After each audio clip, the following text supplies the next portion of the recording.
Donc j'ai envie de partir de très loin, sans tout à fait dévoiler les secrets qui ont rendu possible cette soirée, mais peut-être je vais revenir 18 ans en arrière, vous pouvez compter, et ça se passe à Göttingen, et je suis au premier étage dans un institut qui s'appelle Max Planck Institut für Geschichte, Institut Max Planck de recherche en histoire. Et en tant qu'ethnologue, j'ai été envoyé là pour les travaux de recherche. Et je suis au premier étage et en dessous, au rez-de-chaussée, il y a des chercheurs, de jeunes chercheurs allemands en histoire, donc, qui sont aussi partis du Max Planck Institut für Geschichte. Et il se trouve que le bureau en dessous, c'était un certain Klaus Vogel qui venait de réaliser une thèse en tant que spécialiste de la cosmogonie de la fin du Moyen-Âge, de la Renaissance.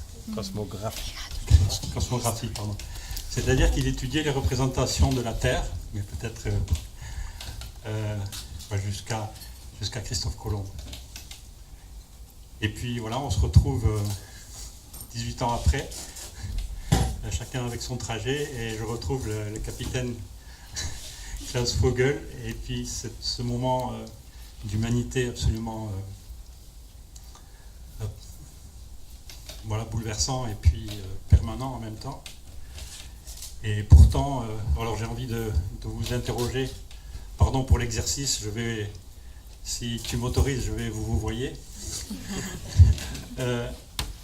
sur cet engagement-là, sur ce trajet, comment le spécialiste du Moyen-Âge, on devient un capitaine de navire engagé au point de créer un événement pareil et puis de faire du bien autour de soi à ce point. Alors que tout à fait au début, il y a un mensonge.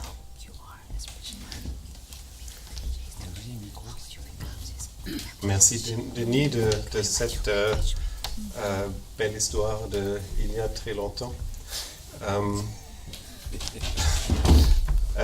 J'ai commencé à naviguer il y a presque 40 ans et j'étais jeune officier sur un bateau marchand dans la mer de Chine il y a 35 ans à peu près. Et là, on a passé, vous avez vu dans le film les photos des boat people. On a passé la mer de Chine pas trop loin du Vietnam. Et là, pour moi, c'était normal. On était dans un grand bateau de 200 mètres. Pour moi, c'était normal d'y aller, passer pas loin de la côte. Et on a eu un bateau vide. Donc, on aurait pu sauver beaucoup de gens. Mais j'étais jeune et mon commandant ne voulait pas y aller. Il nous a dit il faut éviter cette région. Donc on a fait un grand détour et moi j'étais choqué et j'étais pas d'accord, mais je n'ai pas refusé de travailler avec lui. Je simplement je suis suivi ce qu'il disait. Mais après j'ai eu un mensonge, non pas un mensonge, j'ai eu un albtraum. Qu'est-ce que c'est? Un cauchemar. Un cauchemar. J'ai eu un cauchemar. J'ai vu dans la mer les personnes dans une ligne, des personnes, l'un attraperait l'autre par sa main et l'autre encore. Et le dernier se noyait.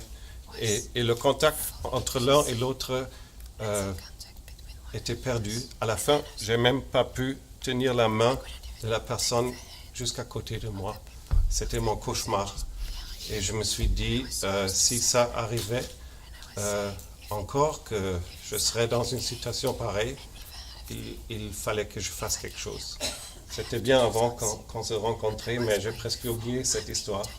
Et elle est revenue au moment que l'État italien a terminé soudainement le sauvetage en Méditerranée, l'opération Mare Nostrum. Voilà. Et ça, c'était le moment où je me suis dit il faut faire quelque chose. Alors il y a un moment crucial, enfin il y a beaucoup de moments cruciaux dans le film, mais il y a un moment qui nous évoque beaucoup de choses, c'est le moment où vous rencontrez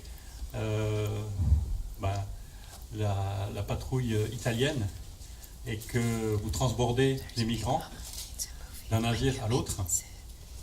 Comment concrètement ça se passe? Alors, les moments les plus importants, c'était le moment de recherche où on a cherché les bateaux et peut-être pas les trouver, ou bien le moment de sauvetage. Le moment de transfert, c'était beaucoup plus simple. Parce qu'on aurait pu s'arrêter, on a eu déjà les migrants safe on board. Donc les moments de transbordement, c'était pas vraiment un grand moment, c'était un moment de départ et de dire au revoir à tout le monde, mais pas conflictuel. Mais pour transborder, il faut être deux. C'est-à-dire il y a votre navire et il y a l'autre navire. Oui, mais on a travaillé ensemble. Les gardes côtières italiennes et aussi la Guardia di Finanza, ils étaient de notre côté en ce moment. On n'était pas contre eux, ils n'étaient pas contre nous. Ils avaient des procédures un peu différentes, un peu spéciales. Ils ont eu un peu plus peur de contamination, par exemple, mais pour le reste, on était de la même côté. Alors qu'est-ce qui s'est passé pour que l'Aquarius fasse peur aujourd'hui? Ça c'est une question peut-être pas à poser à nous, parce que pour nous, le sauvetage, c'est évident, et c'est toujours évident. La peur, ça vient de la peur des autres qui, normalement, eux qui ont peur, même connaissent pas. Au moment quand ils commencent à connaître l'autre mieux, ça va changer. Et nous, on aurait pu prendre autres personnes, même les personnes qui ont peur. On a eu des personnes qui ont eu peur de l'équipage, qui ont changé après quelques sauvetages. Ils ont compris ce que les personnes qui nous sauvent ont vécu. Et ça change profondément les personnes. Jean-Paul Marie, je peux vous poser la question de savoir de quoi on témoigne quand on décide de s'embarquer avec une caméra à bord de l'Aquarius. On témoigne d'une chose simple, on témoigne implacable, horrible, insupportable, on témoigne du réel, de ce qui se passe. Ce que vous disiez, pourquoi l'Aquarius a fait peur? La réponse est simple. L'Aquarius fait peur parce qu'il montre ce qu'on ne veut plus voir, ce qu'on ne veut pas voir. Au départ, il y avait une volonté de sauver parce que l'Europe n'avait pas encore pris le tournant qu'on a vu. Mais aujourd'hui, on a décidé qu'on ne veut plus voir les migrants. Pour ne plus les voir, il faut les empêcher de partir. Donc on a conféré aux Turcs, contre quelques millions de milliards d'euros, l'obligation, enfin en tout cas la mission d'empêcher les réfugiés qui passaient par la Grèce de passer, donc ils ne passent plus.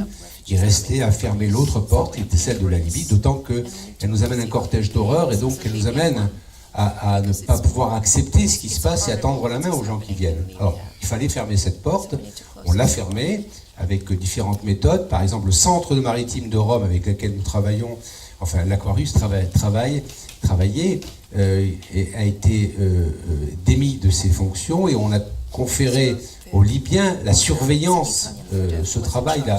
Et on a conféré aussi aux Libyens le travail de sauvetage, qui n'est pas du sauvetage. Les gardes-côtes libyens ne font pas de sauvage, ils font de l'abordage, ce qui est différent, ils les ramènent en prison. Et comme ça marche, et qu'il ne faut plus de bateaux, si vous avez un bateau, vous avez un témoin, vous avez des gens, une conscience, des gens qui prennent des faits et qui relèvent. Et donc l'Aquarius fait peur, c'est un ennemi. C'est exactement la même méthode que quand un régime syrien, par exemple, fait assassiner des journalistes. C'est pour qu'on ne parle pas de ce qui se passe. Eh bien, l'Europe, aujourd'hui, fait la même chose, sous l'impulsion notamment de l'Italie, qui a changé, puisqu'on a maintenant un ministre d'extrême droite qui ministre de l'Intérieur. On ne veut plus voir, mais l'Europe est complice de tout ça. On ne veut plus voir, on ne veut plus entendre parler des migrants parce qu'on ne sait pas, on ne veut pas régler le problème. C'est une faillite historique de l'Europe. Et donc maintenant, on fait ce qu'il faut faire, c'est-à-dire qu'on supprime les témoins. Et donc, on essaye de supprimer l'Aquarius. Wolfgang Kashuba, peut-être qu'on peut passer 2 micros. Wolfgang Kashuba, vous dirigez à Berlin l'Institut berlinois de recherche sur l'intégration et l'immigration, voilà, qui est un très grand institut qui a été créé en 2014 à Berlin. Pourtant, Jean-Paul Marie nous dit qu'on ne les voit pas, les migrants, mais pourtant ils sont nombreux. Il y en a selon les chiffres de l'agence de l'HCR, il y a 68,5 millions de personnes déracinées aujourd'hui dans le monde.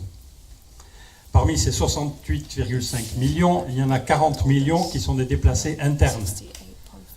On a eu l'occasion d'en parler l'année dernière dans le festival ICBGI sur la Colombie. Le premier pays de déplacés internes, c'est la Colombie. 40 millions. Ensuite, il y a 25,4 millions de réfugiés et 3 millions de demandeurs d'asile. Donc on les voit. 57% des réfugiés à travers le monde sont originaires de 3 pays essentiellement. Le Soudan du Sud, 2,4 millions. L'Afghanistan, 2,6 millions. Et la Syrie, 6,3 millions. Les principaux pays d'accueil, la République islamique d'Iran, 979 000 migrants accueillis. Le Liban, 1 million. Le Pakistan, 1,4 million. L'Ouganda. Et la Turquie, de très loin, avec 3,5 millions de migrants accueillis. Le record en migrants par rapport à population souche, je ne sais pas comment dire, appartient au Liban, puisque une personne sur 6 au Liban est un migrant. Alors, Wolfgang Kashuba, on les voit, ils sont là, les statistiques sont là. Comment peut-on parler de crise, c'est ça qui m'intéresse, comment peut-on parler d'une crise des migrants alors que le phénomène migratoire est lui-même une constante des sociétés humaines. Depuis toujours, des gens se sont déplacés. Et donc, pardon de parler comme ça, mais migrer, c'est une chose habituelle. Pourquoi donc les pays occidentaux ont-ils l'air surpris à ce point? Oui, ne pas oublier les Huguenots. En 18e siècle, 30% des Berlinois sont français. Pardonnez-moi de prendre l'anglais. We have a real difficult situation in all the European countries and also in Germany, and that means a great conflict between the discussion concerning migration and the reality concerning migration. 2 days ago, the German Ministry of the Interior, Horst Seehofer, said, migration, c'est la mère de tous nos problèmes. Idiote. Looking to the history, and Denis told us, we have the situation in Germany since 200 years that it's a country of immigration. But it's not a society of immigration because we don't be aware how many people came from diverse countries to Germany to a society which is anew today. Coming to Berlin today or to Cologne or to Hamburg, maybe not in the Bavarian village from Seehofer, but in the great cities, means to have an international population, to have residents from diverse cities. and also actually to have nearly 100,000 people coming from Syria and Afghanistan in the last 2 years. Ça marche? Il faut appuyer sur le bouton rouge assez longtemps, jusqu'à ce qu'il s'allume. Voilà, bonsoir. Donc je précise, je ne suis pas traductrice professionnelle, donc je vais faire ce que je peux pour traduire. Armelle est un ethnologue, ethnomusicologue. Elle est actuellement en postdoc à Bordeaux, dans l'Institut, à Sciences Po Bordeaux, chez notre ami Chabir Itzaina. Voilà. Et je la remercie d'avoir accepté, il y a une demi-heure avant le début de la soirée, de traduire. Je n'ai pas encore commencé. Non, c'est très difficile dans tous les pays d'Europe et surtout en Allemagne. Il y a beaucoup de conflits et de discussions sur la réalité de la migration. Notre ministre de l'Intérieur allemand a dit que la migration, c'est la mère de tous nos problèmes. C'est un idiot. Nous avons 200 ans d'histoire de pays de migration en Allemagne, mais nous ne connaissons pas cette histoire de la migration. Nous ne sommes pas une société de la migration. Nous ne savons pas combien de gens sont venus en Allemagne ou même dans les différentes grandes villes d'Allemagne. Et là, j'ai perdu le film. Je crois qu'il y avait, I think you were saying that there is a culture of migration in big cities. And we can't use this experience, this knowledge of migration and integration if we don't be aware of the situation. And this is a really a problem with the politics and the media. And what's so important in the film we have seen is that we are confronted and faced with individuals, with people, with biographies, with faces, not with this mass, anonymous, dirty. This is the normal reportage in the media and the presentation of the politics. And I think the first should be to open the minds for the situation of diverse individuals, not of the great masses, following this the slogan. Also, Hoseov is participating. The whole world will come to us. This is not the whole world which will come. These are people, and we have to look to political, economic, and also humanitarian principles where we are and what we should be in the future. And I feel we need some new pictures, some new emotions of us and of the others, and not only these pictures and images of difference to say we are another one than those. This is the European situation, this is European perspective, and this is Europe fortifying Europe against the aggressive situation in the Mediterranean country. And I feel the work of you and also the pictures and images presenting in a new one, this is the way and the tool we should change the situation. Alors. So.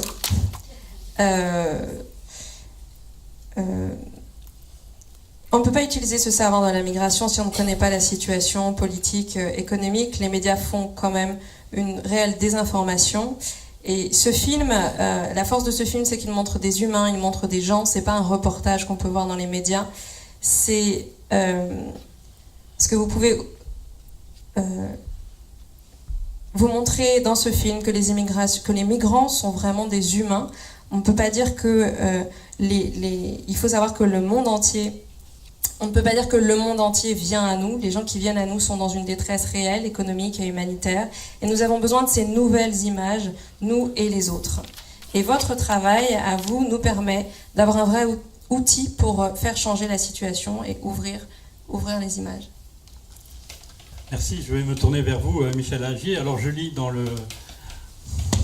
On a besoin des micros, on a que 2 micros pour tout le monde. Michel Agier, je lis dans, donc les chiffres que publie notre collègue économiste Thomas Piketty. Et alors il analyse les flux migratoires qui ont augmenté jusqu'à 2010. Et il note que depuis 2010, les flux migratoires ont diminué de 3 à 2 millions. d'une manière non négligeable. Donc, et que les prévisions de l'ONU se situent dans les années à venir à 2 millions à peu près. Donc, ça veut dire qu'il y a finalement plutôt moins de flux migratoires actuellement. Alors, il suggère cette hypothèse que je voudrais soumettre à l'ethnologue que vous êtes. Il suggère que les crispations que l'on peut voir aujourd'hui viennent peut-être du fait que les flux aboutissent davantage à des flux multiculturels. C'est-à-dire que les différences culturelles sont plus marquées que quand les Huguenots vont s'installer à Berlin, par exemple. Qu'en pensez-vous ? J'apprécie beaucoup le travail de Thomas Piketty, mais du point de vue de l'anthropologie, je dirais que ça, c'est la première impression un petit peu que tout le monde a. C'est ce qu'on entend souvent. Et on n'était pas là au temps des Huguenots, et donc la différence entre être protestant et être catholique était quelque chose qui a donné lieu à des guerres, et à des guerres très violentes. Donc peut-être que le clivage là était à ce moment-là très très violent. Et donc, je ne pense pas que la comparaison fonctionne. En revanche, effectivement, ça fonctionne dans le sens de dire, mais ça c'est un peu la base de tout ce raisonnement. Depuis que l'humanité existe, elle est en mouvement, elle bouge. Elle bouge d'un continent à un autre, elle bouge à l'intérieur des continents, elle bouge en permanence. Seulement, on se rend compte que quand on dit ça, des fois, ça ne suffit pas à convaincre. On dit oui, mais il y a quelque chose en plus maintenant. Il y a quelque chose, il y a une crise. Et la crise, on peut dire aussi, et là, tu cites les chiffres depuis 2010, mais c'est encore plus évident pour cette migration précaire, moi j'appelle cette migration particulière, cette migration violente, où les gens sont dans des situations précaires et violentes, elle a aussi diminué depuis 2015, où on a eu, et tout le monde le reconnaît, il y a eu un certain pic, effectivement, avec la guerre en Syrie, et puis 2016, 2017, 2018, ça n'arrête pas de diminuer, à la fois parce que il y a des situations géopolitiques qui ont changé, et puis il y a eu cette politique européenne qui a consisté à gonfler le nombre de migrants en Turquie et donc à diminuer les arrivées en Europe. Donc on ne peut pas dire non plus effectivement que la crise, s'il y a crise, elle ait un caractère démographique tellement important. Oui, mais notre ami... Non, ce que je voudrais... Voilà, je ne vais pas faire un discours. Ce que je voudrais dire, c'est qu'on voit bien qu'il y a quelque chose, en plus aujourd'hui, et pour moi, ce quelque chose, disons, c'est la difficulté à se rendre compte que la mondialisation met en relation dans le même monde les gens des pays du Nord et les gens des pays du Sud. Nous sommes tous dans le même monde, nous sommes tous contemporains les uns des autres, et c'est ça la réalité maintenant avec laquelle il va falloir faire quelque chose. Et on peut appeler ça dans du multiculturel, on peut appeler ça aussi dans du postcolonial. C'est-à-dire que la difficulté notamment pour des migrants africains, d'Afrique noire, ou des migrants du Proche-Orient, à se détacher des représentations coloniales vis-à-vis de l'africanisme dans sa dimension raciale ou de l'orientalisme dans sa dimension aussi raciale, c'est un des défis qu'on a. C'est d'ailleurs, oui, nous sommes tous pareils, et les images qu'on voit dans le film, effectivement, c'est des images, il y a une rencontre, on voit bien que cette rencontre, elle est inégale, il y a des gens qui sont en train de se noyer et d'autres qui sont en train de les récupérer, et puis après on voit des vrais gens avec d'autres vrais gens qui se parlent comme des gens tous les mêmes. Enfin, je veux dire, on est tous humains, on est tous pareils, et donc il faut arriver à dépasser effectivement ce moment de la catastrophe, ce moment qui peut être humanitaire, et ce moment d'une profonde inégalité dans la mobilité. Yes, but there is a ghost in the machine. Il y a un fantôme dans la machine, et ce fantôme, notre ami économiste, Thomas Piketty, le voit dans une économie de marché qui manque de régulation. En gros, une rigueur salariale sans doute excessive qui tasse la croissance et qui dope les excédents commerciaux, et des stratégies bancaires dont la gestion de la crise de 2008, dont on commémore les 10 ans en ce moment, a bien révélé le fonctionnement, à savoir privatisation des bénéfices quand tout va bien, mutualisation des déficits quand tout va mal. En bref, est-ce que ce que révèle cette crise migratoire, alors je la prends avec des guillemets vraiment, ce n'est pas avant tout l'absence d'un pilotage politique de l'Europe?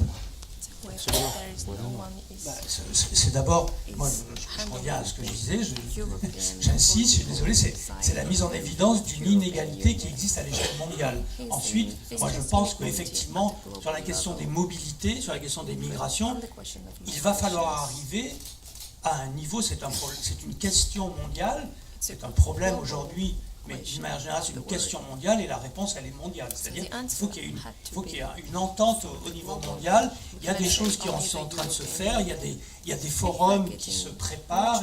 Au mois de décembre, au Maroc, je crois, il va y avoir un grand sommet mondial pour essayer de faire quelque chose différent de la répression et de la violence à propos des migrations et de l'asile.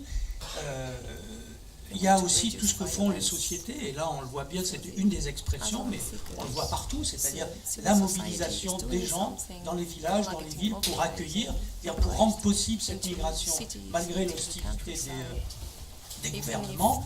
Et au final, c'est avec cette mobilisation à la fois très locale et à l'échelle mondiale qu'on pourra arriver à imposer aux États-nations, parce que je pense que les États arriveront en dernier dans ce schéma-là, les États arriveront en dernier, qui est une forme d'organisation pacifiée de la mobilité, pour autant qu'elle soit juste, c'est-à-dire qu'elle soit égale pour tout le monde. Et n'oublions pas dans la série des mobilisations, le 6 et 7 octobre à Bayonne, Alternativa. Jean-Paul Marie, vous voulez dire un mot sur l'absence de pilotage alors? Oui, l'absence de pilotage, c'est une litote.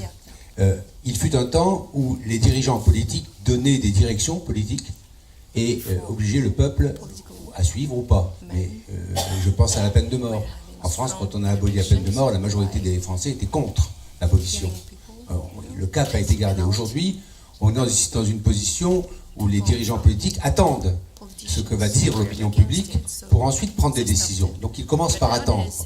Ils attendent sans donner de discours. Il n'y a pas eu de discours politique sur l'immigration. L'Europe n'a pas réussi à avoir un discours commun. Et ils ne pensent pas la même chose, ils n'ont jamais réussi à avoir un discours, donc une politique commune. Quand on allait voir des gens pour parler des migrants, c'était un petit symptôme. Et qu'on voulait faire un film ou un livre sur les migrants, on dit, vous savez bien que les migrants, ça n'intéresse pas les Français. Voilà. Et pendant longtemps, les dirigeants politiques n'ont rien dit sur le problème de la migration. Ils n'ont pas donné de direction, ils n'ont pas donné de directive. Donc les gens n'avaient pas de réponse de la part des politiques. Et qui l'a emporté? Ceux qui parlaient. Qui parlaient? Les populistes. Et qui parlent encore aujourd'hui.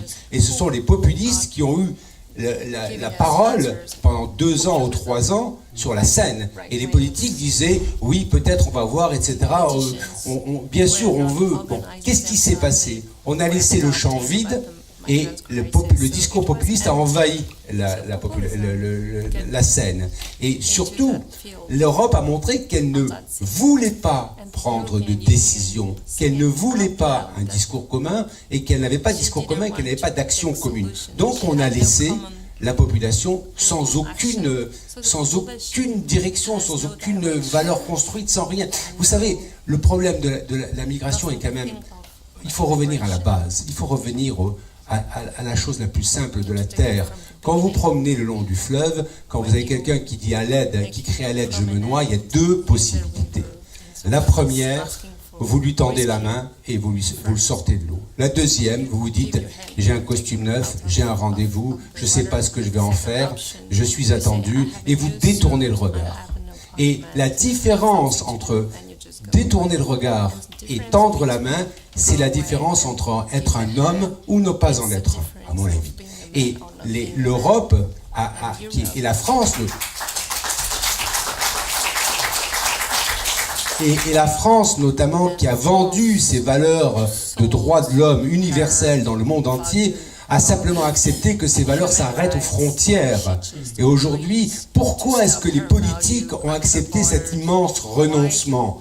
Pourquoi cette espèce de scandale intellectuel? Pourquoi ont-ils renoncé? Tout simplement parce que ça ne marche pas électoralement. C'est un calcul cynique. Et c'est pour ça que les politiques ne font rien. C'est parce qu'elles s'aperçoivent que électoralement, ça ne marche pas. Ça ne marche pas parce que les politiques n'ont pas su prendre la parole. Et maintenant, on est devant un moment où il s'agit d'étouffer le problème. Donc, il n'y a pas seulement des problèmes économiques, il y a un pur problème politique. Et qu'est-ce que nous dirons?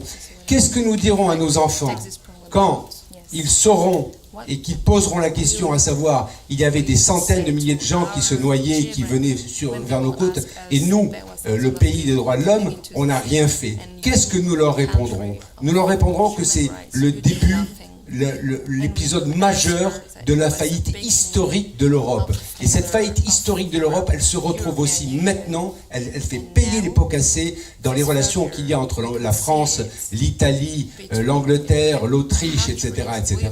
C'est-à-dire que cet échec historique de l'Europe sur les migrants va être un échec tout simple, tout court de l'Europe.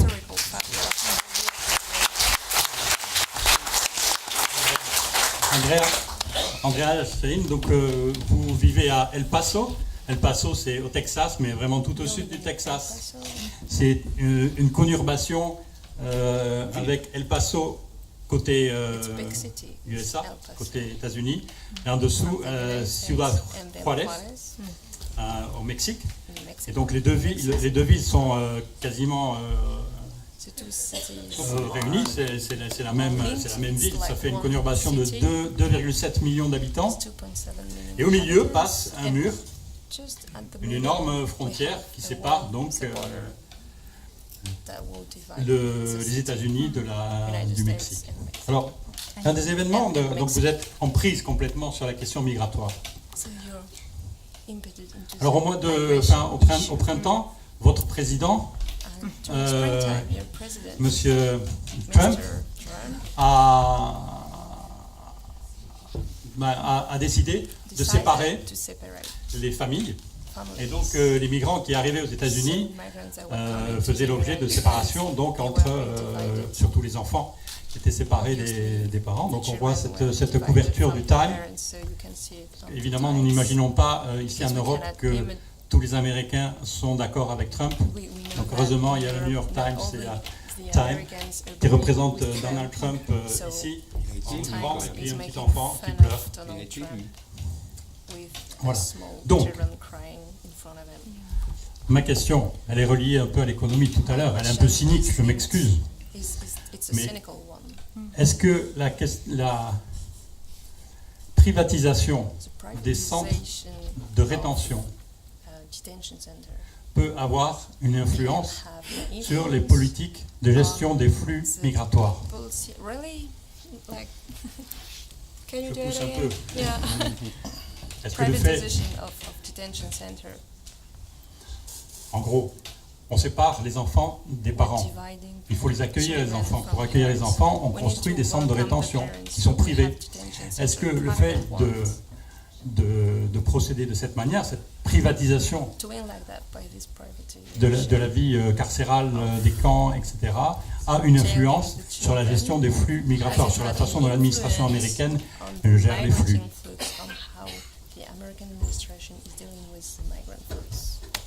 Okay. Well,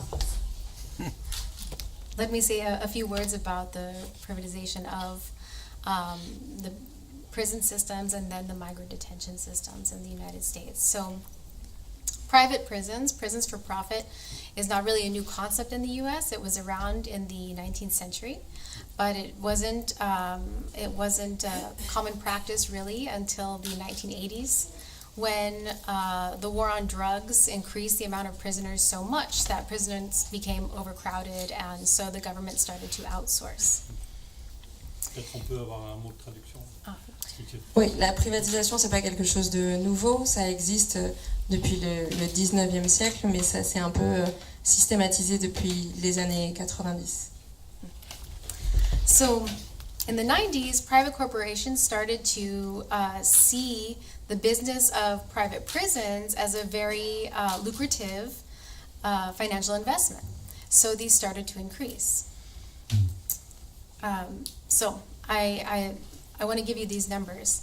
Between the year 2000 and 2016, the amount of private prisons in the United States increased by 42%. Between the year 2000 and 2016, the amount of privately owned for-profit migrant detention centers increased by 442%. 442%. Why such a big difference? Well, the United States, the government had to be concerned about the cost-cutting, profit-maximizing practices of these private prisons when it came to those who are detained that are actual citizens of the U.S., so people who had been through our legal system and are imprisoned. But when it comes to illegal... Maybe can we translate yes, it I'm because so sorry. it's too long. I'm already starting to get lost, so I will ask you again. Yes. Dans les années 90, l'État se rend compte que les prisons privées sont très lucratives. Donc entre 2000 et 2016, il y a une augmentation de 42%, de 42% of the first number again. So the first number was the private prisons increased by 42% over those 16 years. Les prisons, ces prisons privées ont augmenté de 42% entre 2000 et 2016. Et ensuite, entre 2000 et 2016, il y a eu de 40 à 42% d'augmentation de ces centres de détention. 440, pardon, c'est là que je me suis perdue. 442. Mais tout le monde parle anglais en fait. De ces centres de détention. So, you left off Et le gouvernement se rend compte que ça a un coût aussi, ces prisons privées. Yeah. Okay. So, we have this big difference here because the government had to pay attention and had to take care with the cost-cutting practices of these privately owned prisons because the laws protected those who were incarcerated in our private prison. While our laws don't protect those who are classified as illegals or illegal people who are illegally in our country, there is no obligation, or the government doesn't see any obligation to maintain any form of humanity in these prisons if it's going to, inhibit the profit. So. Thank you. Oh, yes. Donc le gouvernement se rend compte que ça a un coût ces prisons privées et le gouvernement doit s'occuper de ces prisons privées, mais en même temps il réalise que ces personnes dans ces prisons privées sont un peu des migrants illégaux. Donc pourquoi garder une humanité pour des gens qui sont finalement illégaux? Is that correct? So the detaining of those seeking asylum and migrants in the United States is a very, very profitable business. And these so-called illegal bodies have become an important commodity. Donc la détention de ces demandeurs d'asile et de ces migrants est vraiment un business très lucratif aux États-Unis. For instance, the two main companies that run most of the privately owned migrant detention centers in the United States in 2017 made $4 billion in profit in 1 year. Par exemple, les deux compagnies majeures ces compagnies privées qui ont ces centres de détention en 2017 ont fait 4 billions de bénéfices. So we come to the issue of this family separation last spring and the separation of children from their parents. And outside of the town where I live, about 30 miles outside, the camp of Tornillo was established. Donc on en vient à cette histoire de séparation des familles, enfants séparés des parents, 30 miles de là où elle habite. Il y a un centre de détention qui s'appelle, un camp qui s'appelle Tornillo. This was an important strategy on the side of the government because in Tornillo, it was costing $700 per child to keep a child detained. While had the children been sent with their parents to the Health and Human Services Center where they used to be sent, it would only have cost $250 per child per night. Donc c'est une stratégie du gouvernement à Tornillo parce qu'un enfant qui est tout seul, sans ses parents, c'est $700, alors que si il est détenu dans un centre avec sa famille, c'est 250. What was the last number? $250 per night, much cheaper than the $700. De $150 par nuit, donc bien moindre en termes de coût.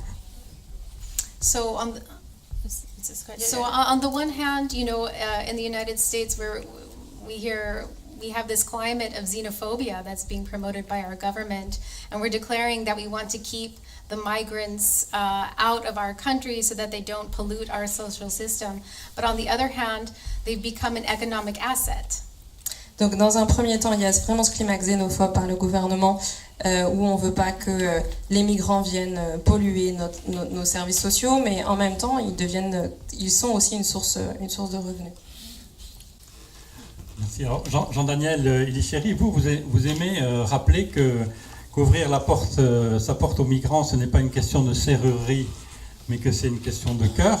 Mais est-ce qu'on ne prend pas trop de risques quand on ouvre son cœur ? Pour le dire d'une manière peut-être un peu plus technique, la loi Asile-Immigration, votée à l'Assemblée nationale le 1er août, est une loi restrictive qui instaure un délit d'hospitalité.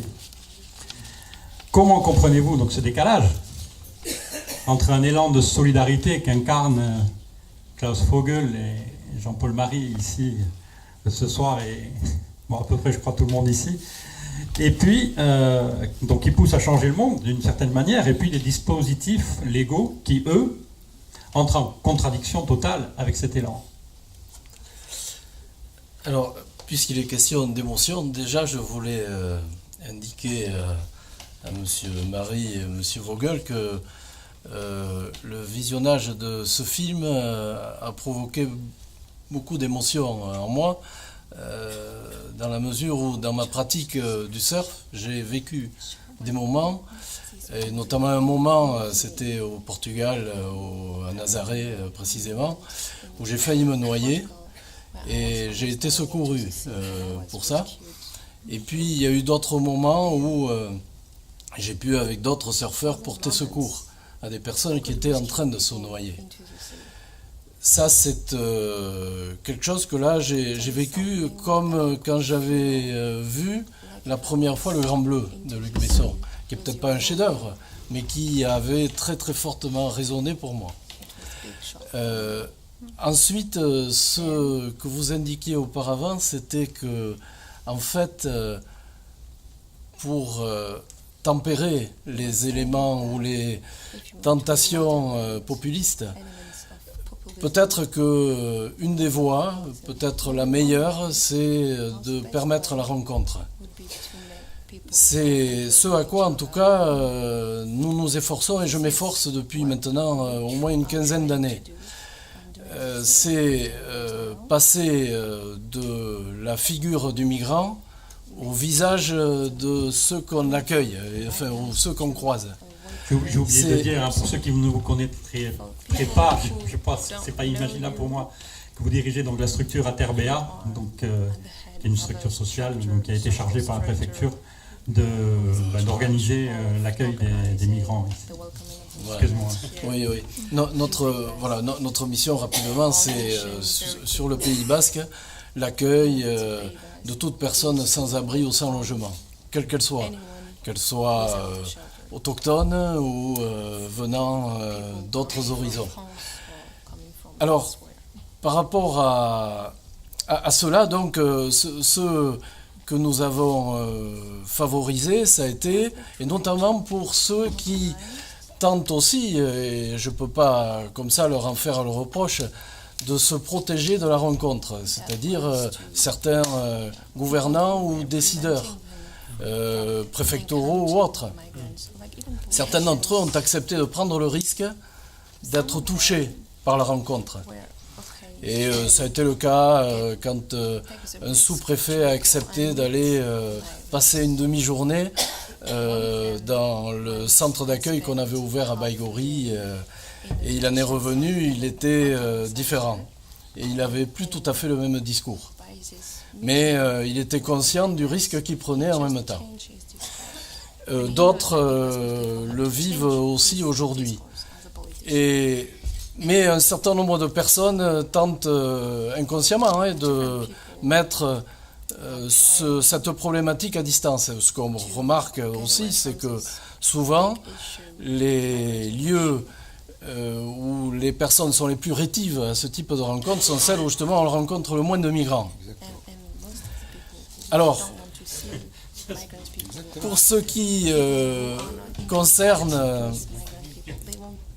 le cadre légal et réglementaire dont mon cher Denis auquel vous faisiez référence, la loi pour une immigration maîtrisée, un droit d'asile effectif, je la cite, je cite son intitulé, et une intégration réussie, a été adoptée par l'Assemblée nationale ce 1er août 2018. Selon Jacques Toubon, défenseur des droits, je le cite là, cette loi n'est pas indispensable et son texte n'est pas équilibré. Alors elle n'est pas indispensable parce que, par exemple, moi je peux en témoigner, la loi du 29 juillet 2015 qui réformait le droit d'asile, puisque nous sommes aussi responsables d'un centre d'accueil pour demandeurs d'asile, n'était pas encore appliquée en totalité. Cette nouvelle loi contient en germe 2 effets induits, la dramatisation et la criminalisation. Alors la dramatisation qui me paraît éminemment dangereuse pour la démocratie, Monsieur Marie vient de le dire, dans la mesure où elle est annonciatrice aussi ou instigatrice d'une forme de populisme. Et puis la criminalisation parce qu'elle est inhumaine et elle est contraire aux droits de l'homme. En tout cas, quoi qu'il en soit, cette loi est l'expression d'un repli défensif. Et là, je me plais toujours à citer Averroès, qui, il y a bien longtemps, disait que l'ignorance mène à la peur mène à la haine conduit à la violence. Voilà, donc, quoi qu'il en soit, aujourd'hui, mais c'est vrai dans toutes les situations, ça c'est mon expérience de travailleur social qui me fait dire cela, une posture défensive est toujours mortifère. Merci, Yauko.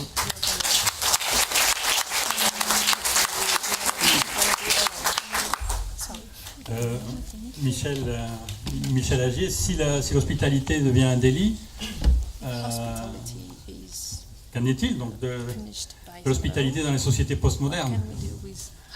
C'était intéressant, moi, quand on dit qu'il y a eu quelque chose qui s'est passé depuis 2015, une crise migratoire, et une fois qu'on a constaté qu'effectivement, en termes démographiques, etc., il n'y a pas réellement de crise, mais il y a une polémique, il y a des polémiques, et puis il y a des débats aussi. Il y a des débats, et ça, c'est plutôt intéressant, parce qu'on parle de tout ça quand même dans un contexte où il y a ce qu'on sait en Italie, avec la montée du Front National. L'Italie, c'est aussi un pays où, en Calabre, il y a par exemple le village de Riace, qui est un des villages dans lequel les habitants se sont organisés, et pas seulement dans ce village-là, mais d'autres autour, pour accueillir dignement, correctement, normalement, des migrants qui arrivaient là.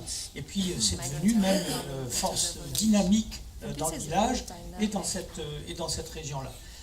Il y a plusieurs cas aussi en France, et ce qu'on constate quand même, c'est que depuis 3 ans, il y a plus d'1 millier, 1,2 millier, 1,3 collectifs et associations qui se sont formés pour organiser une forme de solidarité.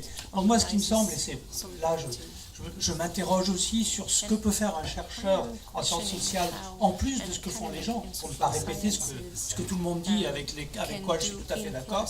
Mais donc, j'ai organisé un programme de recherche collective sur ces formes d'accueil, aussi bien que sur les formes de rejet et les campements, etc., les camps et les manières de rejeter les migrants.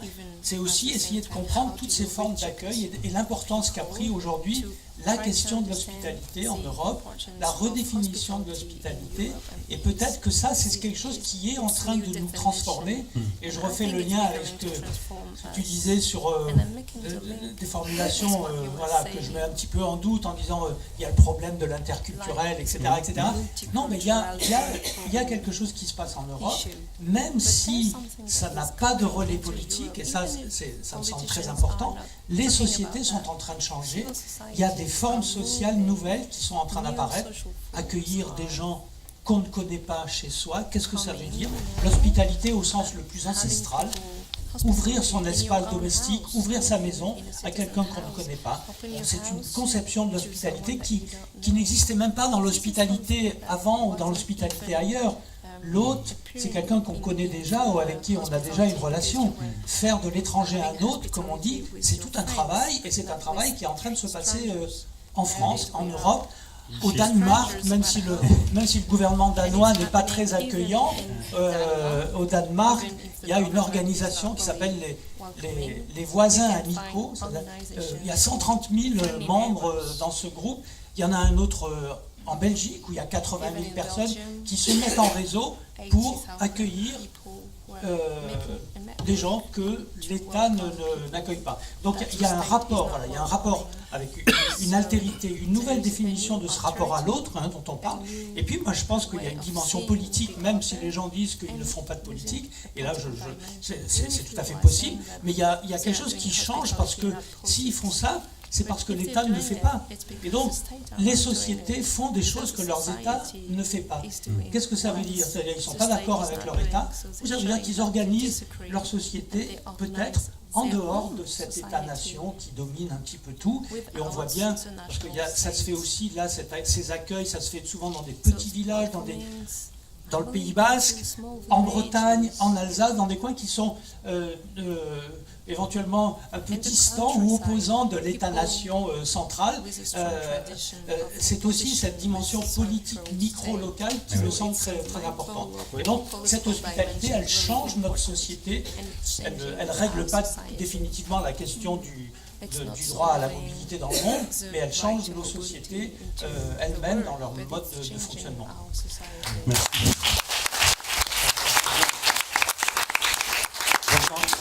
Jean-Bernard Kachouba, alors, qu'est-ce qu'on fait avec ceux qui ne sont pas d'accord avec nous? Vous avez évoqué tout à l'heure vous avez Frau Merkel, qui est d'un optimisme absolument indéboulonnable, qui nous dit « Wir schaffen das ». Und wir haben es geschafft. Et nous avons un Premier ministre récemment disparu qui disait on ne peut quand même pas accueillir toute la misère du monde. Non. Donc, mais on doit prendre sa part. Voilà. Il faut quand même le fiscalité correctement. Mais on doit prendre sa part. Allez. Quelle attitude avoir, donc, quand on a un clivage comme ça dans nos sociétés, quelle attitude avoir avec ceux qui ne pensent pas comme nous? Est-ce qu'il faut, puisque la question se pose en Allemagne de manière très intense aujourd'hui, est-ce qu'il faut parler avec ce Rechtsextremismus, cet extrémisme de droite de l'AfD qui approche vraiment du pouvoir, qu'on a pu voir à l'œuvre à Chemnitz, et y compris cette semaine? Quelle attitude donc avoir avec ceux qui exigent que les migrants retournent chez eux? Wenn wir das genau, if we would know the way to solve those problems, we should be better go on. But we have an intensive debate in Germany, as I believe in the last month, to take more responsibility within the society. On the one side, si on savait comment faire, on pourrait réduire ce problème, mais on ne sait pas. On a beaucoup de débats en Allemagne où on se dit comment prendre ses responsabilités. On the one side, we are not victims of the globalization, but we are actors of the globalization.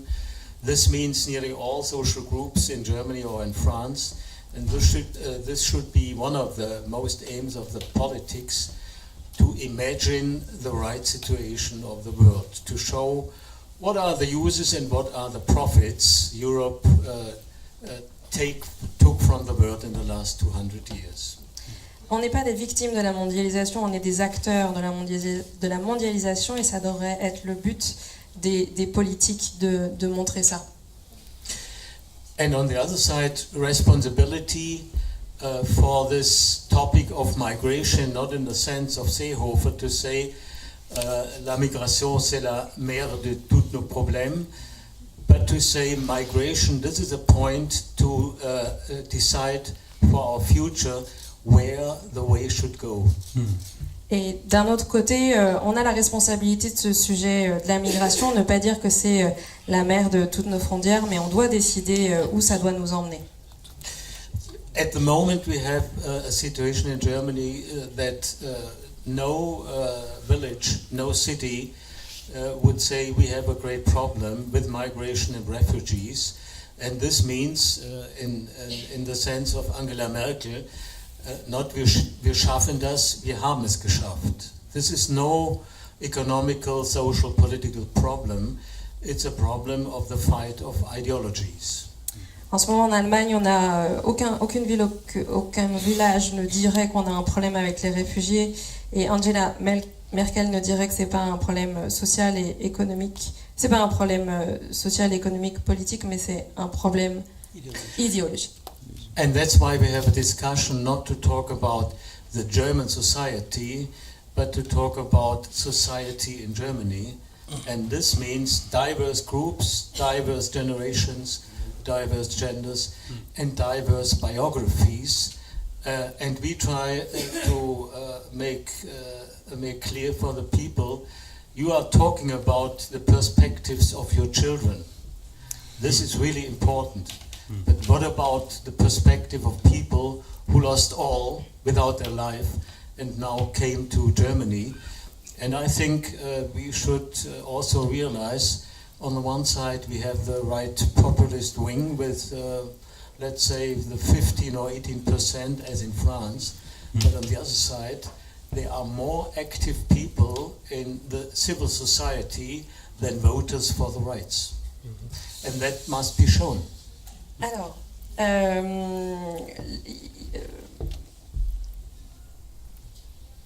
je suis perdue.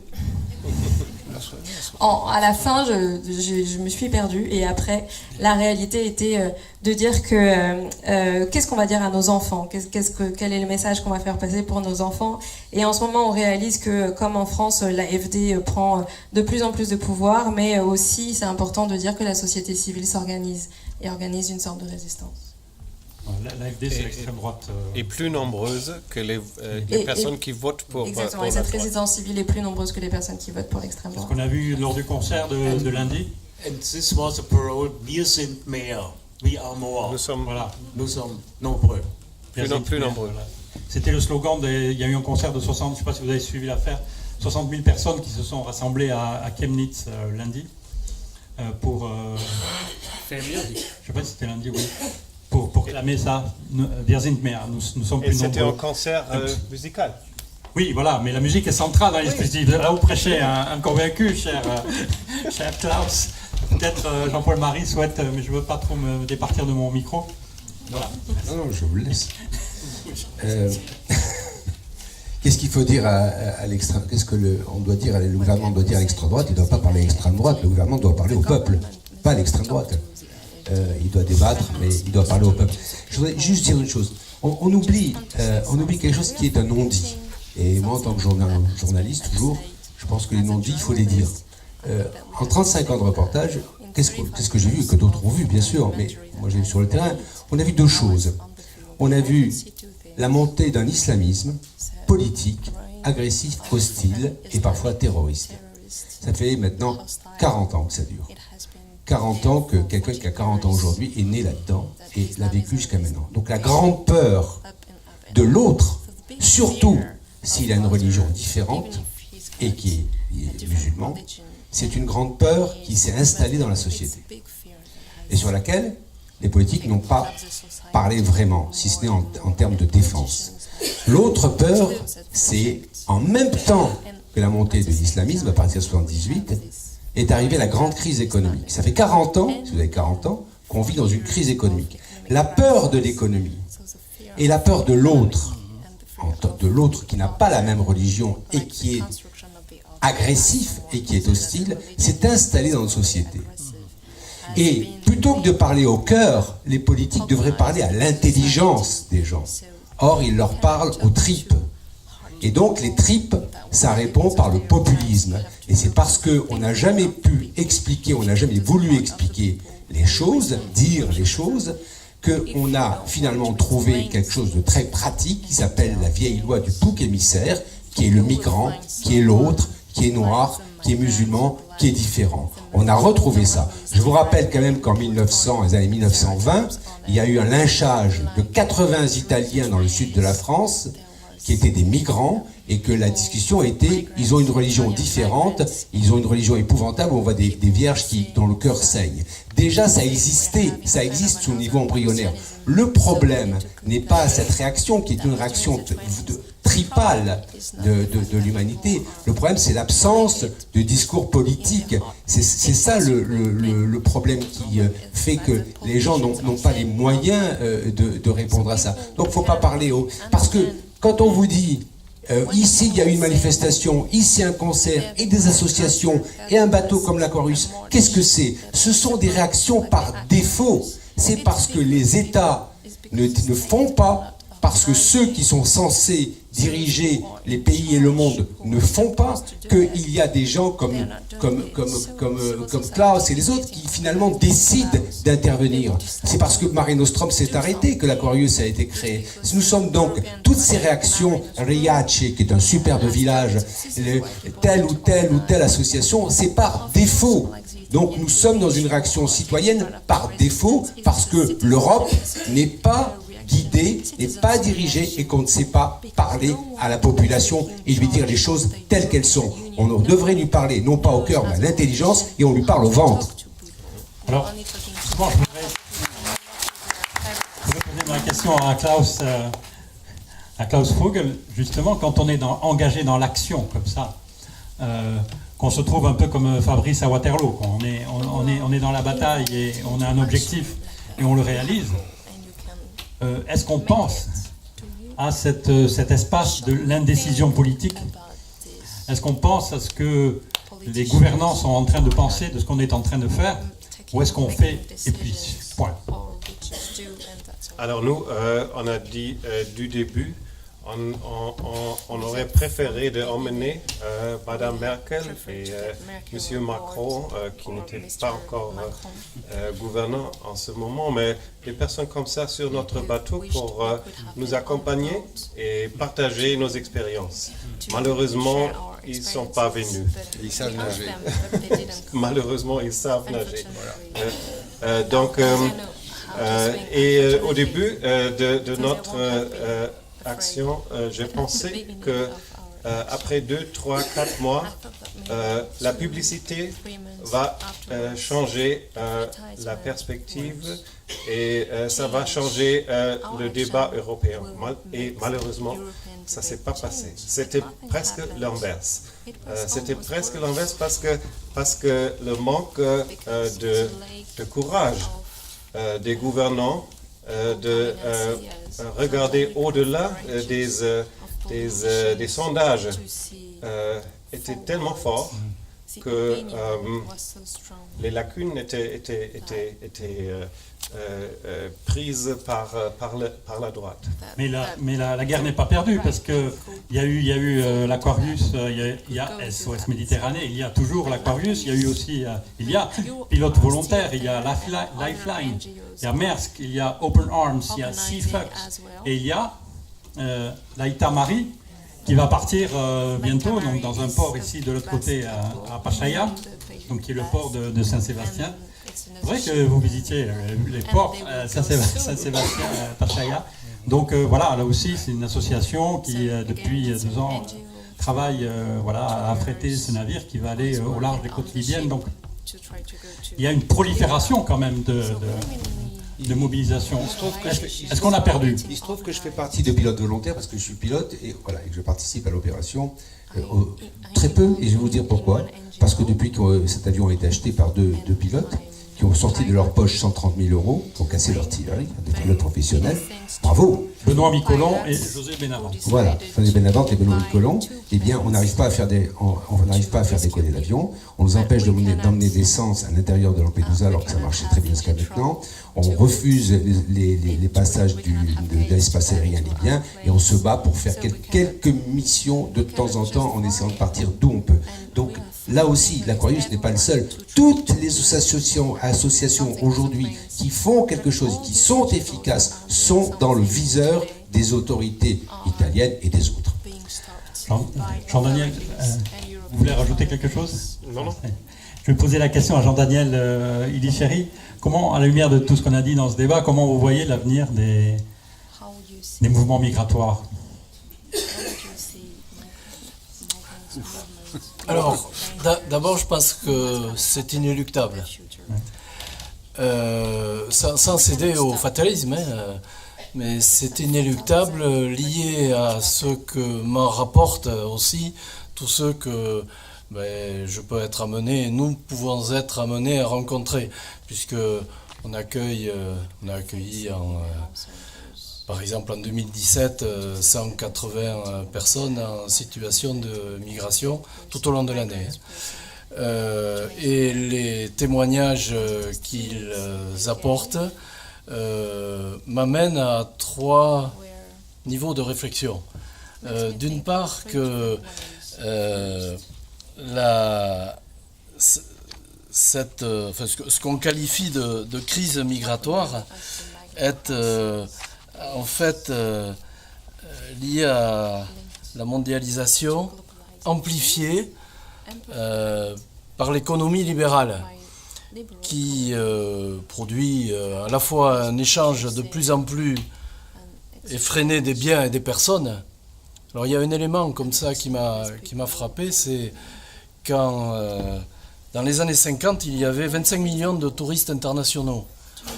En 2015 il y en avait 1,2 million. Et les prévisions pour 2030, c'est 1,8 million. Le départ, en fait, et la découverte deviennent des valeurs culturelles.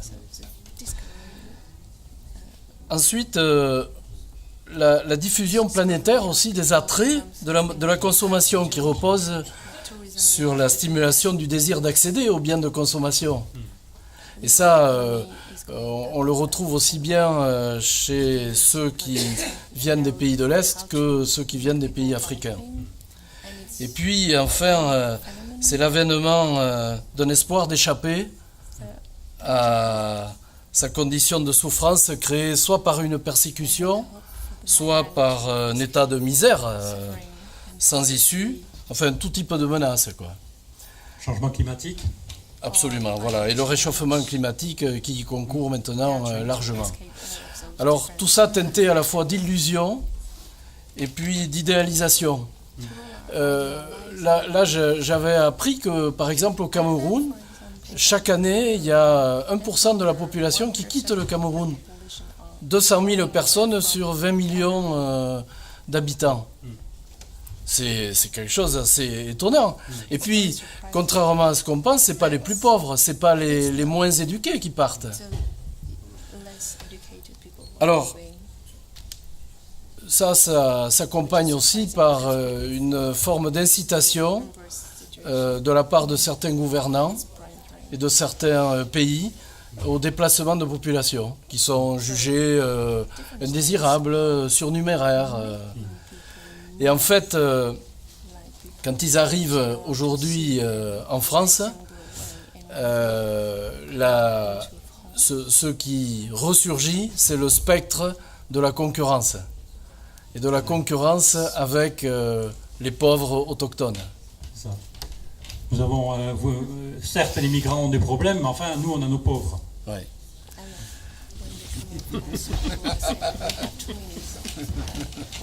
Surtout que les migrants, ils possèdent un smartphone. Surtout qu'en plus, ils possèdent des biens de consommation. C'est ça. Mais à propos de la crise migratoire, we have to underline this was not Angela Merkel who worked the integration in the last years, but the local movements and the local communities who did it. We had Ce n'est pas Angela Merkel qui a travaillé à l'intégration en Allemagne ces dernières années, c'est plus les mouvements locaux. We had 1 million refugees coming since 2014, and actually 350,000 have a job. On a 1 million de réfugiés qui sont venus depuis 2014 et 350 000 ont un travail aujourd'hui. And this means all the local unions, the local initiatives, the local churches and others, they organized the integration in local everyday life situation, and this is a point to integrate society. And this means not only the migrants and refugees, but all the groups in those local countries. And one could argue against this to say this is not the crisis, but this was a chance to organize civil society in a new way.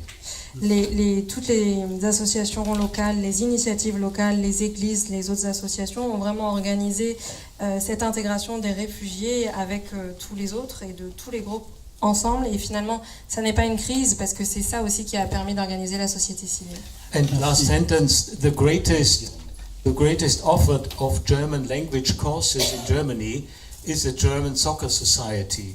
I don't know what about the match this evening between Germany and France, but really successful is the language training in everyday life or units as soccer teams and others, and this is the basic and the basis who works and who organizes integration.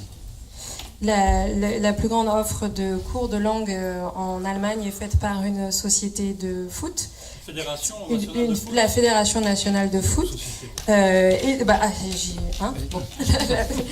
J'y connais rien en foot, donc la Fédération nationale de foot, et c'est ça qui permet aussi, c'est vraiment la base, c'est ça qui permet de créer l'intégration.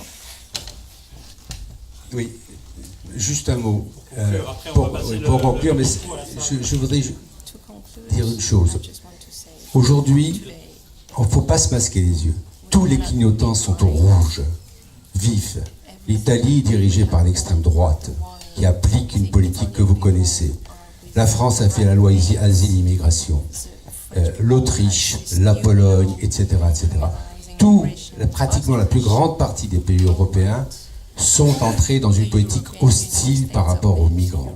Et ça risque, et ça va, à mon sens, se durcir et devenir encore plus cynique, encore plus indifférent. Ce qui est important, c'est de prendre à notre niveau individuel, associatif, par des films, par des marionnettes, par des écrits, parce qu'on veut, de prendre la parole, nous, citoyens, pour dire nous ne sommes pas d'accord, pour dire non. Parce que ce qui restera après cette crise, quand on sera sorti de cette crise et qu'on aura honte au niveau européen, au niveau national de ce qu'on a fait, de ce qui s'est passé, ce qui restera, la seule chose qui peut rester debout, c'est la population qui s'est dressée tranquillement pour dire non, nous ne sommes pas d'accord et nous avons nos valeurs et nos valeurs nous y tenons. Et nous les défendons. Il faut prendre la parole de façon à ce que le discours populiste ne soit pas le seul qu'on retienne, même si Dr Allemand il est extrêmement payant. Il faut prendre la parole, c'est tout ce qui nous reste, mais on peut le faire sous forme filmée, sous forme de discussion en famille, dans le village ou ailleurs, sous forme associative. Il faut dire non. C'est ça qui nous gardera, qui nous conservera notre dignité d'être humain.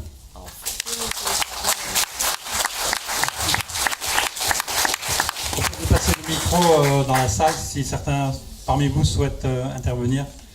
Je laisse Sylvie gérer.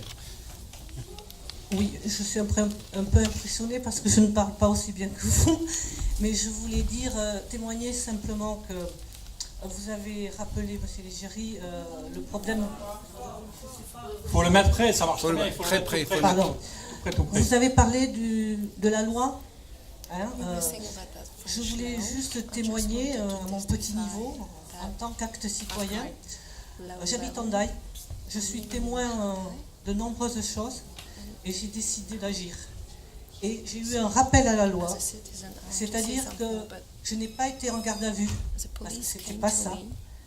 On m'a clairement signifié que ça a été quand même un entretien avec 2 inspecteurs de la PAF pendant 2h30.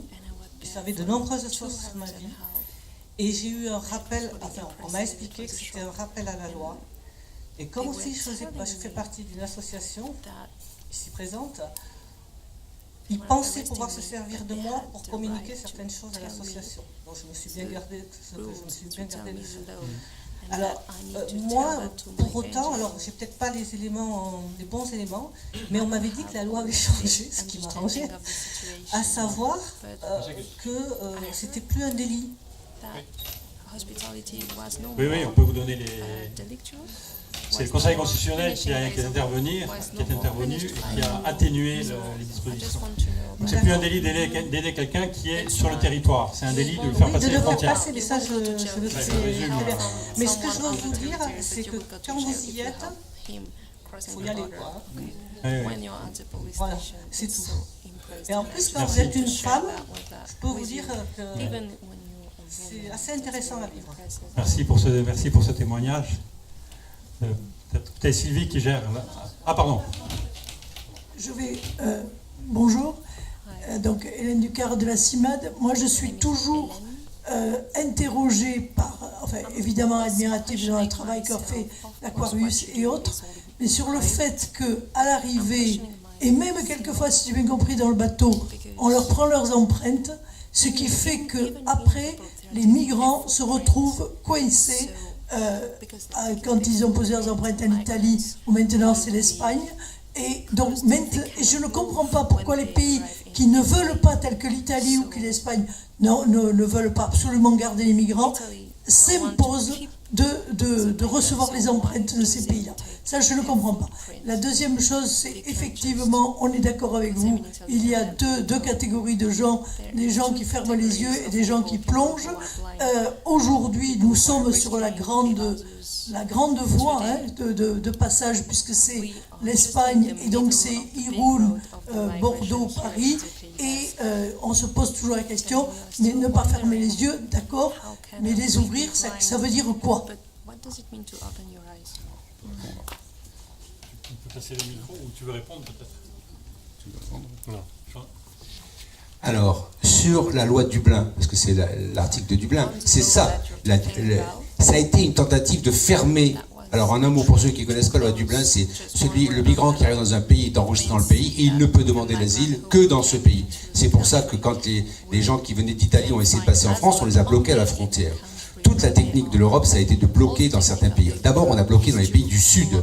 Et donc, on a essayé l'Italie et la Grèce devenir un espèce on a entassé des gens. Et quand ils ont dit à l'aide, on n'y arrive plus, après à Mare Nostrum, ils ont sauvé 150 000 personnes, quand ils ont dit on n'a plus d'argent, il faut que vous nous aidiez, sinon on arrête, on a dit continuez, c'est très bien. Résultat des courses, ils ont arrêté Mare Nostrum. Résultat des courses, il y a eu des stratifications de migrants et l'Italie a été débordée. J'ai peut-être passé un an en Italie. C'est pour eux un scandale aussi. C'est des gens qui étaient prêts à accueillir les migrants, qui l'ont montré, qui ont fait des choses incroyables, les gardes-côtes et les autres. Mais comme on les a laissés seuls, au bout d'un moment, on est arrivé au stade du ras-le-bol et donc du populisme, etc. etc. Qu'est-ce qu'on peut faire, madame, quand on est... vous demandez qu'est-ce qu'on peut faire de façon active?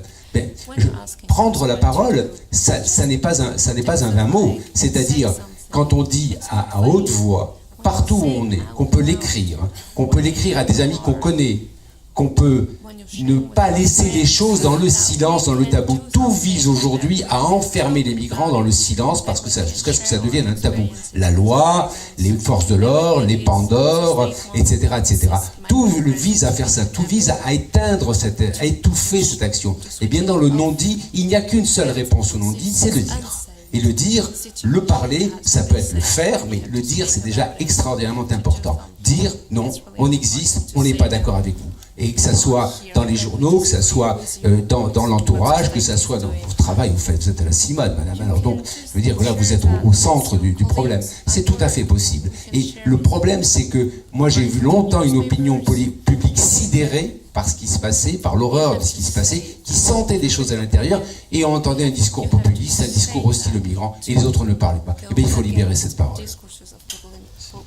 Une autre intervention. Pour aller dans votre sens, je suis hébergeur et membre des Torts Kinekin. Je voudrais juste témoigner de ce qui se passe localement. À savoir que beaucoup de migrants arrivent à la place des Basques. Quand ils peuvent y arriver, il faut savoir que la police d'Andaï les bloque à la frontière. Ils montent dans les bus, lorsqu'ils sont dans les bus qui font Andaï et Bayonne, ils montent dans les bus, ils leur prennent leur portable. Pour certains, ils ne le rendent même pas, ou alors ils effacent la mémoire pour que les migrants ne puissent pas communiquer avec personne. Voilà, ça se passe ici à Andaï et à Bayonne. Vous avez en permanence la police qui est sur la place et qui arrête tous les migrants et qui les ramène à la frontière. Puisque même les personnels de l'Euskotren sont obligés de donner aux migrants des billets gratuits pour les faire retourner à Irun. Et donc, le Pays Basque Sud déborde de migrants, hein, que ce soit Irun, Donosti, enfin Saint-Sébastien, ils n'en peuvent plus, ils ne savent plus quoi en faire, il y en a de partout. Voilà.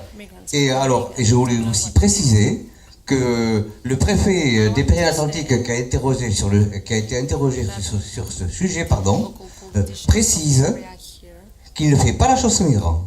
Alors ça s'appelle quoi ce qu'ils font à Bayonne et sur la côte. Voilà, je voulais témoigner juste de ça pour ceux qui ne sont pas au courant. Et je trouve ça scandaleux. Merci. Pardon, je prends juste le relais de Michel parce que j'habite en Daï. Oui. C'est le privilège. Et c'est extraordinaire quand même ce qui se passe, c'est que les gamins sortent d'Irun. Faut voir, il y a le pont en face. Hein. Ils traversent. Les gars de la police, de la PAF, les attendent. Ils font hop comme ça. C'est-à-dire qu'un temps, ils prenaient le temps de les interroger. Pardon, c'est même pas ça. C'est un aller-retour sans arrêt. Et les gamins attendent. Les migrants attendent la nuit pour pouvoir essayer de passer soit par le pont, soit pour la voie ferrée, etc. Mais c'est sans arrêt. En Andaï, c'est toute la journée et sans arrêt. Et la police reste à la place du Basque jour et nuit. Oui. Jour et nuit. Merci pour ce témoignage. Est-ce qu'il y a des questions? Oui. Non, mais c'est juste pour compléter. On entend là? Oui, très bien. Pour compléter ce qu'ils disent, oui, c'est vrai que maintenant c'est devenu infernal, puisqu'ils ne peuvent plus passer par la Grèce ou l'Italie, donc Andaï aussi. Alors je suis hébergeur et passeur, les deux, parce que je les ramasse et j'essaie de leur faire prendre comme je peux les trains ou les bus, ou même blabla. Je ne sais pas qui est ici ce soir, hein. Vous parlez sous votre propre responsabilité. Hein, là. On est bien d'accord. Hein. Je ne sais pas qui est dans l'assistance. Mais attention, il ne faut plus faire monter du blabla parce que il y en a qui les dénoncent. Non, mais pour juste ce que vous disiez de prendre la parole, c'est vrai, ça c'est le plus important. Mais des trucs aussi stupides, maintenant, moi, je ne la ferme plus. Quand un connard me dit « Ouais, il vient de nous prendre notre boulot, notre sécurité sociale », je dis « Ah, du con, est-ce que pour 400 €, toi tu abandonnes ton pays, tes amis, tu t'en vas dans un pays où tu ne parles pas la langue ?» Bon, après, ils sont un peu interloqués. Une vieille dame leur dit « Du con !» Mais c'est ça qu'il faut faire peut-être. Merci. Merci.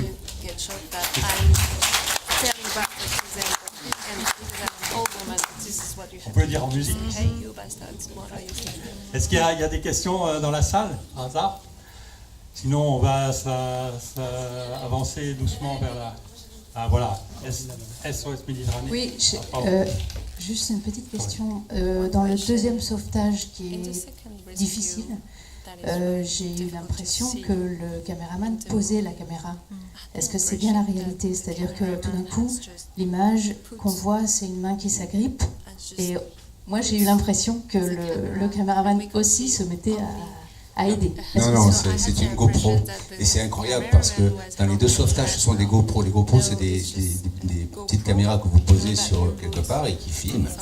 Et ce qui est hallucinant dans ces images, c'est que la GoPro qui n'a pas d'âme, et qui n'a pas un caméraman qui pose ou qui se balade au gré des vagues comme ça, et puis à un moment donné, il y a ce pouce là qui vient sur cette main qui vient se placer face à la GoPro.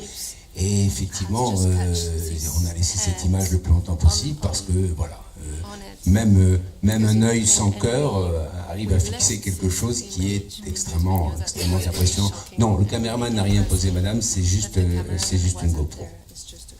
Ouais. Oui, on va.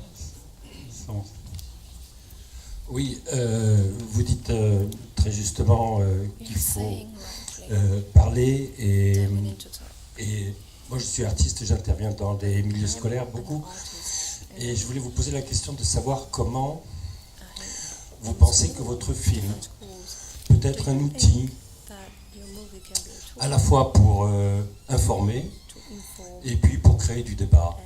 Donc demain, quel va être l'avis du film? Alors, ce film a été fait il y a 2 ans, hein, et depuis 2 ans, il tourne. Hein, et il a été fait, si vous voulez, par une production privée, financé par une production privée. Moi, je tenais beaucoup à ce que l'Aquarius, la SOS Méditerranée, n'ait pas à dépenser de l'argent pour faire ce film. Et puis, on a réussi à le financer. Il n'empêche que la SOS Méditerranée a accès à ce film et le fait tourner depuis 2 ans. On a fait une version en italien, on a fait une version en anglais, on a fait une version en allemand, et on a passé un petit accord avec SOS Méditerranée pour qu'ils puissent le projeter, notamment dans des réunions. Donc ça fait 2 ans que ce film travaille. Ça fait 2 ans que ce film fait ce qui se passe aujourd'hui, c'est-à-dire que des gens viennent le voir, on en discute, on débat, etc.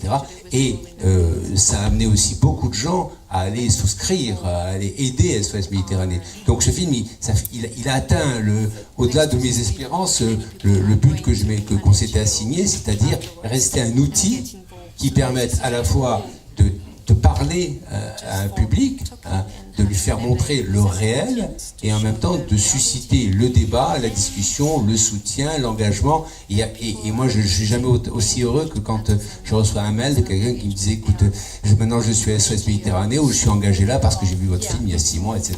Mais ce film, maintenant, il ne m'appartient plus. Je veux dire, il est sur les places publiques ou les places privées.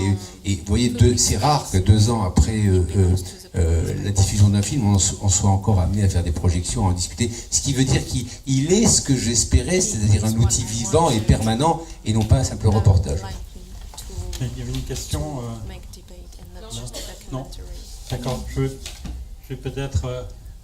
The last one, Céleste. Il y a une question là. J'aimerais juste rajouter une question aux questions des. Plus près. Là. Merci. J'aimerais juste rajouter une question par rapport aux appareils, aux caméras. Est-ce qu'il y a parfois des soucis par rapport à ce que vous filmez au niveau des personnes que vous filmez? Est-ce que du fait qu'ils arrivent et qu'ils sont peut-être clandestins ou quoi que ce soit? Alors, moi, ça fait 35 ans que je fais du reportage. Et j'ai fait 35 ans de reportage de conflits, de guerre. Donc, les gens torturés, arrêtés, emprisonnés, poursuivis, chassés, etc. Ça a toujours été mon obsession. Mon obsession étant que je ne souhaite pas, évidemment, j'ai été terrorisé par l'idée qu'un de mes reportages puisse amener quelqu'un en prison ou dans un centre de torture ou à se faire exécuter. Là, si vous voulez, quand vous avez une masse de personnes comme ça, vous n'avez pas de risque.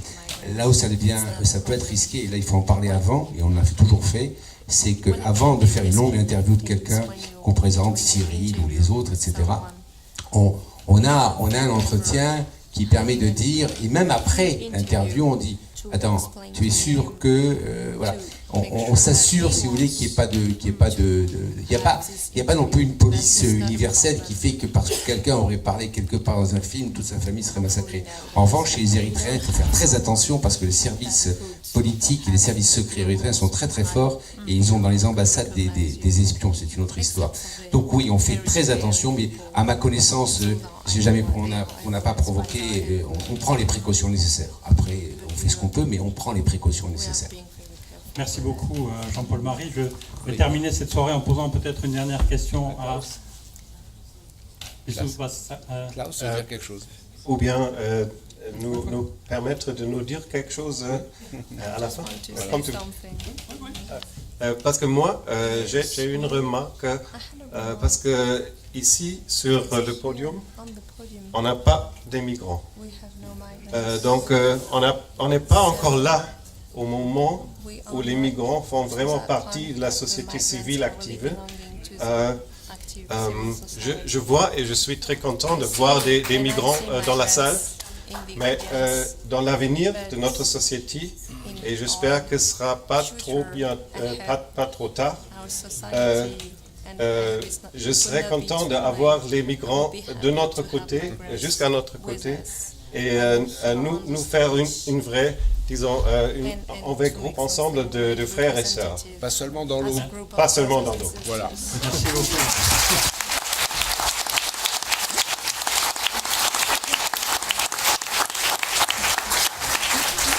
Merci. Ils sont quand même dans l'université d'été. Ils sont là. Parce qu'on en a deux avec un statut. Et je pense qu'ils sont là aussi ce soir ici. Je pense que c'était pas très facile non plus pour eux. Non, mais je suis complètement d'accord avec ça. Je voudrais poser une dernière question à Andrea quand même, parce que voilà, vous vivez à El Paso.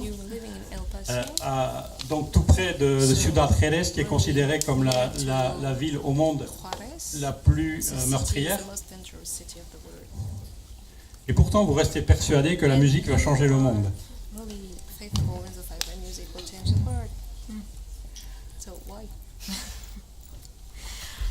Well, briefly.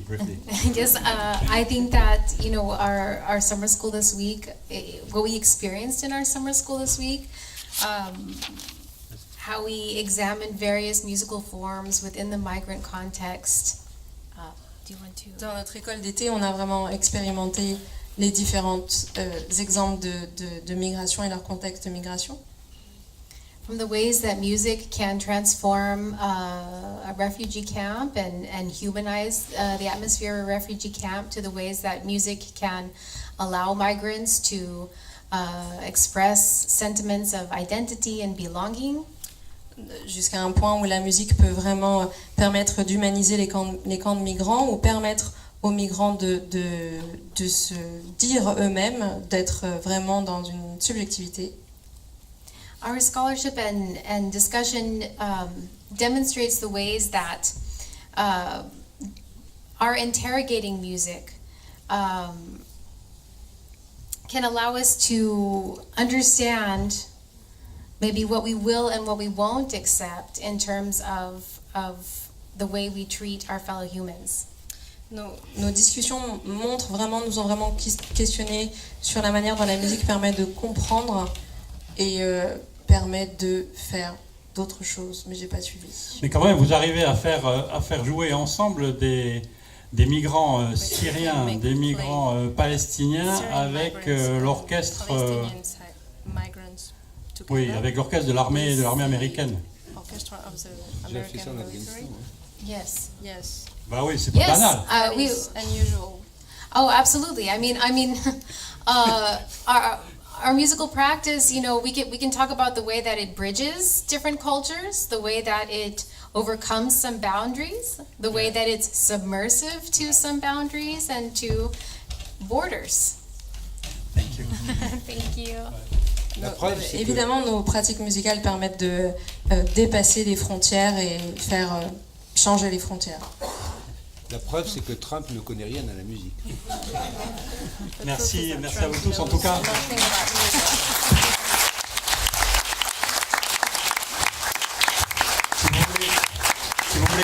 continuer sur une note de musique, je vous signale qu'il y a un atelier de musique migrante qui se met en place dimanche prochain et le dimanche suivant à la Bastide Clérance avec notre ami Christophe Hiriart. Je ne sais pas s'il est là encore. Voilà, donc c'est destiné avant tout aux migrants. C'est de 10h à 16h à la Bastide Clérance avec la REMSA et puis le festival donc ICBGI. Il y a 2 journées de répétition. C'est ouvert aussi à d'autres qu'aux migrants, donc c'est pensé comme un espace de rencontre. Vous pouvez venir, c'est libre. Il y a des instruments de musique là-bas et il y aura 3 concerts en tout, 2 à la Bastide Clérance et l'autre en clôture du festival ICBGI à la Cité des Arts de Bayonne le 14 octobre.